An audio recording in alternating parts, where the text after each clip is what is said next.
ખેડા તાલુકાના વાવડી ડામરી ગામથી ખેડા જતા મુખ્ય માર્ગ ઉપર સામાન્ય વરસાદમાં ઢીચણસમાં પાણી ભરાઈ જતા ખેડૂતો અને રાહદારીઓ ભારે હાલાકી ભોગવી રહ્યા છે। સ્થાનિકોના જણાવ્યા મુજબ છેલ્લા 3 વર્ષથી આ સમસ્યા યથાવત છે।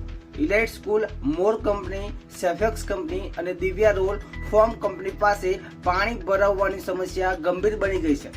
આક્ષેપ છે કે કેટલીક કંપનીઓએ વરસાદી પાણીના નિકાલ માટેની જૂની ગટરો અને કુદરતી પાણીના માર્ગો બંધ કરી દીધા છે, જેના કારણે વરસાદી પાણીનો નિકાલ થતો નથી અને આખો રોડ જળબંબાકાર બની જાય છે। પાણી ભરાવાના કારણે ખેડૂતોને ખેતીના કામમાં મુશ્કેલી પડે છે, જ્યારે રોજિંદા વાહન ચાલકો અને રાહદારીઓ જીવના જોખમે અવરજવર કરવી પડે છે।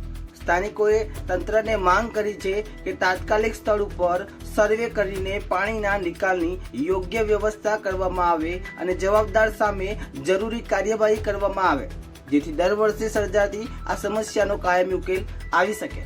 ભેદભાવ ન્યૂઝ રિપોર્ટર વિશાલ માલી।